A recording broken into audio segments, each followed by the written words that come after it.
Security issue তো সাংবাদিকদের না, আপনাদেরকে কেউ বলে নাই, আপনাদের কিন্তু লক্ষ্য করে, এটা সবার জন্য প্রযোজ্য, ফর এভরিবডি। আপনারা কেন নিজেদেরকে একটা ক্লাসিফাই করে নিচ্ছেন নিজেদেরকে? এটা তো it is applicable for everybody. আমরা যদি বলতাম যে সবাইকে আসতে দাও, সাংবাদিকদের আসতে দিও না, যেটা আগের নিয়ম ছিল, then you could have blamed me. আগে তো সেটা ছিল যে সাংবাদিকদের আসতে দিবা না, আমি তো সেটা বলি নাই। আচ্ছা, আমরা কি থ্রেট পাচ্ছি না?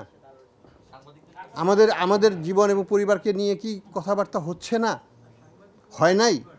দিদারের উপর আর অ্যাটাক হয় নাই? তার পরিবারের উপর হুমকি হচ্ছে না? আমার পরিবারের উপর হুমকি হচ্ছে না? এগুলো হচ্ছে। রাস্তায় বাংলাদেশ ব্যাংকে কোথায় হবে কেউ কিছু বলতে হবে না, সব জায়গাতেই একটু সতর্ক থাকতে হবে সবাইকে। এটা এটা এটা স্বাভাবিক সময় নাই, এবং স্বাভাবিক সময়েও কিন্তু এগুলো থাকে, স্বাভাবিক সময়েও সব দেশে এটা আছে। কাজেই আমরা এটা করতে যাচ্ছি, এটা আরও অনেক আগে থেকে এটা করা উচিত ছিল এইভাবেই, কিন্তু আমরা সেটা করা হয়নি কোনো কারণে। হ্যাঁ, ঠিক আছে, তালুকদার সাহেব করেছেন, আমি আসেন মনসুর সাহেবও করলেন, ঠিক আছে, আপনারা সেভাবে লিখতে চান লেখেন। তা আমি মনে করি না যে এটা আপনাদের উদ্দেশ্যে করা হয়েছে। এটা করা হয়েছে সাধারণ নিরাপত্তাকে বর্ধিত করার জন্য। সাংবাদিকদের কেউ বাধ্য করে নাই, বাধা দেয় নাই। আপনারা আসেন, আপনাদেরকে তো কেউ বলে নাই যে আপনারা আসবেন না। আমরা যেখানে থার্ড ফ্লোরের ব্যাপারে আমরা বিধিনিষেধ আরোপ করছি আমাদের নিজেদের স্টাফের উপর। আচ্ছা, আজকের আলোচনায় মনে হয় না আর বেশি দূর আগাবে, আপনারাও আপনাদের অবস্থানে আছেন, আমিও আপনাদের সাথে থাকতে চাই, কিন্তু না না, আমি সুস্পষ্টভাবে বলছি, যদি কারো বিরুদ্ধে, দেখুন, আপনাদের ব্যক্তিগত মতামত আপনাদের রাখার অধিকার আছে, আপনারা রাখুন সেটা, ওটাকে আমি চেঞ্জ করতে চাইব না। কিন্তু আমি সরকারিভাবে বলতে চাচ্ছি যে আমরা যেটা দিয়েছি সেটা একটা নিরাপত্তামূলক ব্যবস্থাপনা, এবং সেটা নিরাপত্তার স্বার্থে করা হয়েছে। এখানে প্লিজ সাংবাদিকদের উদ্দেশ্যে কোনো কিছুই করা হয়নি, অ্যাবসলিউটলি সিকিউরিটি রিজনে এবং সিকিউরিটি গ্রাউন্ডে, এবং ইন্টারন্যাশনাল বেস্ট প্র্যাকটিসটাকে মেনেই এটাকে করা হয়েছে। এটা কোনো ব্যক্তি অভিমত নয়, এটুকুই।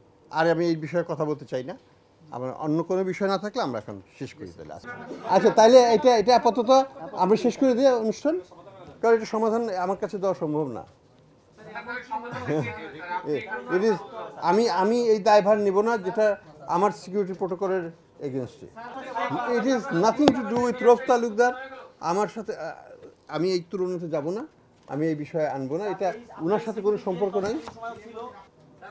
অযৌক্তিক, আমাকে শুনেন, পরিস্থিতি আমাকে বিবেচনায় নিতে হবে, আমাদেরকে বিবেচনায় নিতে হবে পরিস্থিতি। সাংবাদিকরা তো করে না জানি, কিন্তু আমরা তো কোনো সাংবাদিককে নিষেধাজ্ঞা তো দিইনি, কারো আসার নিষেধাজ্ঞা নেই।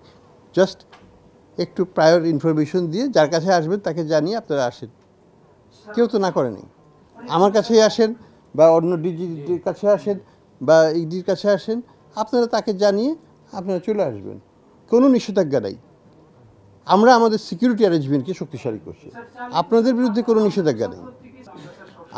আমরা সবসময় বলি, এবং এখনও আমি আপনাদের মাধ্যমে এবং আমাদের ডাইরেক্টর মানে আমাদের যে ডেপুটি গভর্নররা আছেন, ইডিরা আছেন, তাদেরকে বলবো যে আপনারা যখন মনে করেন আপনাদেরকে অবশ্যই কথা বলবেন, আপনাদের সাথে যোগাযোগ রাখবেন আগের মতোই, কিন্তু সিকিউরিটি প্রোটোকল সেটার সাথে এটা কোনো সম্পর্ক নাই।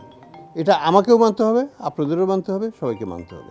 বাংলাদেশের ব্যাংকের সিকিউরিটি সিচুয়েশন সত্যিকার অর্থে প্রোটোকলটা ভালো না, এটা অন্য কোথাও এইভাবে হয় না। প্রোটোকলটা একটু মানতে হবে।